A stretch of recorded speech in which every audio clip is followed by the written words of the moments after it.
Hi guys, you are watching pharmacy official YouTube channel. I am pharmacist Tayyab. तो आप देख रहे हैं pharmaceutic 1 lecture series general physical dispensing B category part 1 और अल्हम्दुलिल्लाह 28 लेक्चर अपलोड हो चुके हैं यार। देखो, वॉच करो, एंजॉय करो। अभी 29 लेक्चर की तरफ हम चलते हैं। सेंट्रीफ्यूगेशन के बारे में इस कवर करेंगे। What is the centrifugation? Centrifugation is the process of separation of the lighter portion of solution mixture और suspension from heavier portion by centrifugal force.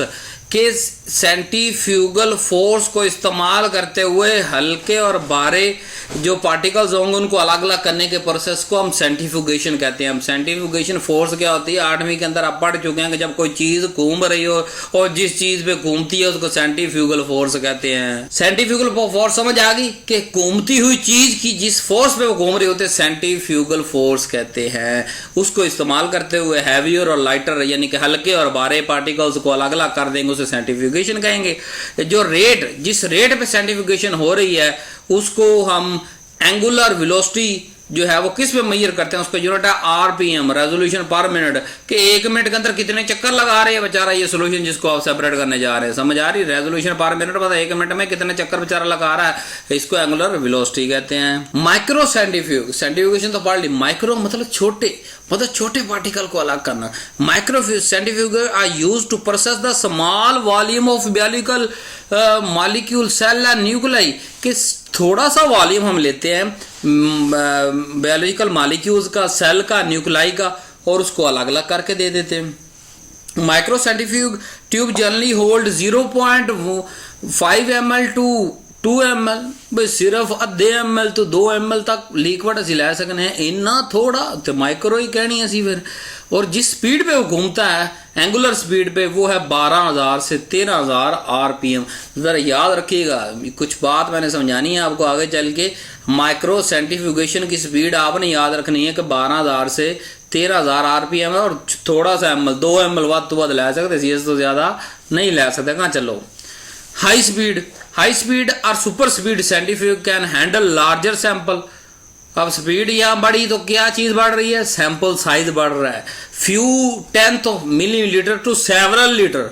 वहां सिर्फ 2 ml पे हम रुक गए थे, यहाँ हम कह रहे हैं सेवरल लीटर के कई हजार लीटर ले लो। एडिशनल एक और एडिशन क्या है कि larger centrifuge can also lease. इसकी स्पीड भी ज्यादा है। उसकी स्पीड मैंने आपको क्या कहा याद रखनी, 12,000 से 13,000 आरपीएम। और इसकी स्पीड जो है वो तकरीबन 30,000 आरपीएम पे होती है। 1 मिनट में 30,000 चक्कर लगा रही होती है। The rotor may come with different adapter to hold various size of test tube, bottle and micro valve plates। अब वो कहता है जो हाई स्पीड सेंट्रीफ्यूग होती है ना, इसकी जो रोटर है जिसपे चीज घूमनी है उसको एक से ज्यादा चीजें अटैच की जा सकती है। मतलब उसके साथ टेस्ट ट्यूब भी लगाई जा सकती है, उसके साथ पूरी बोतल भी भर के लगाई जा सकती है, उसके साथ माइक्रो वेल्व। ये कहते हैं कि छोटे छोटे गड्ढे पड़े होते हैं। अब छोटे छोटे गड्ढे कहाँ से आपको याद आएंगे? अंडे की ट्रे देखी हुई है आपने?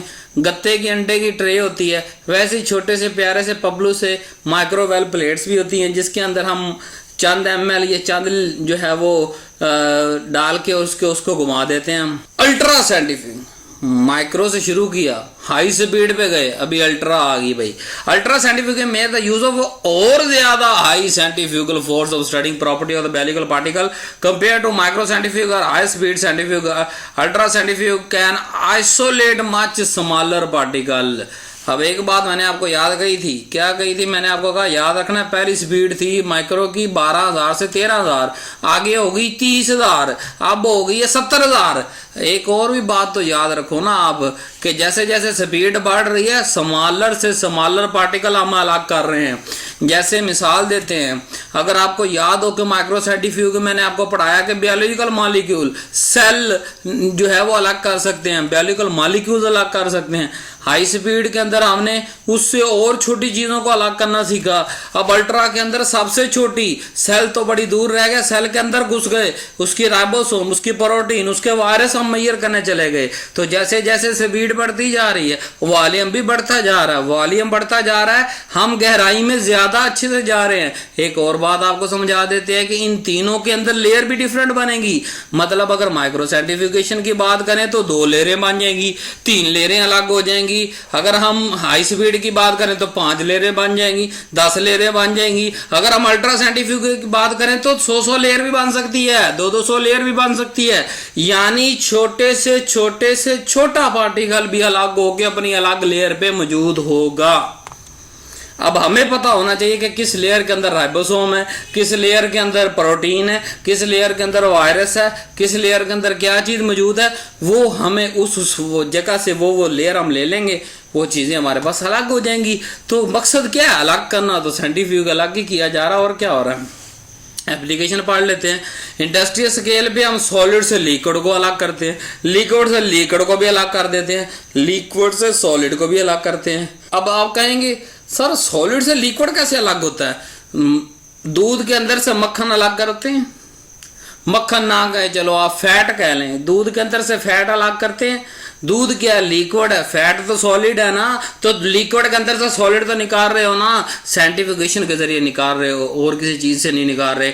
इस तरह अगर यूरिन कंपोनेंट की बात करें, पेशाब के अंदर आने वाले माइक्रो से माइक्रो पार्टिकल अलग कर रहे हैं, हम रेशा अलग बता रहे हैं, हम स्पर्म की वैल्यू अलग बता रहे हैं, हम रेड ब्लड सेल की वैल्यू अलग बता रहे हैं, व्हाइट ब्लड सेल की वैल्यू अलग बता रहे हैं। तो वो यूरिन और इतनी चीजें कहाँ से निकल आई? साइंटिफिकेशन से निकल आई। उनको जब हाई स्पीड पे रोटेट किया तो हर चीज अलग अलग अपनी डेंसिटी की बुनियाद पे, उसकी कितनी डेंसिटी है, वो उस लिक्विड के रिस्पेक्टिव लिक्विड के अंदर हर चीज की अपनी एक अलग डेंसिटी होती है। वो मॉलिक्यूल उसे पार्टिकुलर लेयर के अंदर पाया जाता है। ब्लड कंपोनेंट के अंदर भी तो 200 चीजें दे देते हैं। हम तो उनको कहते हैं भाई ब्लड कंपोनेंट की रिपोर्ट दे दो।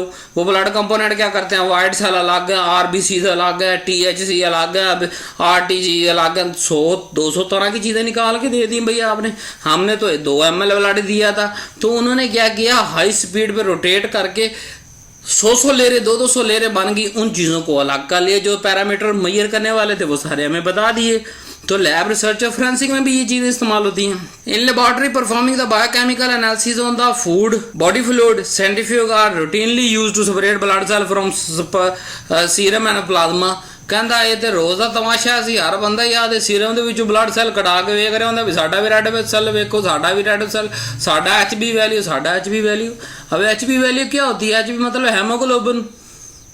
वो हेमोग्लोबिन जितनी ज्यादा होगी रेड ब्लड सेल उतने ज्यादा होंगे ना। नॉर्मल वैल्यू 11 से अबाव है। To separate the sediment from urine, कि यूरिन से भी चीजें अलग की जा सकती हैं, ये भी इसकी एप्लीकेशन है। To measure the volume of fraction of erythrocyte in blood, कि सिर्फ एक रेड ब्लड सेल कंपोनेंट हमें चाहिए, मतलब पूरे ब्लड के अंदर 100 चीज़ें मौजूद है। पैनाडोल खाई वो भी मौजूद, डिस्प्रिन खाई वो भी मौजूद, जो हमने माइक्रो न्यूट्रिएंट्स खाए वो भी मौजूद, खकड़ी खाई उसके माइक्रो इंग्रेडिएंट मौजूद, आपने मूंगफली खाई उसके जो माइक्रो इंग्रेडिएंट वो मौजूद, आपने जो खीरा खा लिया उसके माइक्रो इंग्रेडिएंट मौजूद, आपने डिटॉक्सिफाई एजेंट पी लिया उसके माइक्रो इंग्रेडिएंट। एक ब्लड के अंदर हजारों चीज़ें मौजूद हैं, और वो कैसे मशीन घुमा के डिफरेंट लेयर बना देती है, और उस लेयर में से हमें बता देती है कि इसके अंदर ये रेड ब्लड सेल हैं। तो थैंक्स टू साइंटिफिकेशन के इतनी जदीद टेक्निक तक हम पहुंच सके हैं। Do not forget to subscribe my channel, press bell icon to get more and latest videos. Enjoy करो, ऑनलाइन सीजन है। अल्लाह हाफिज।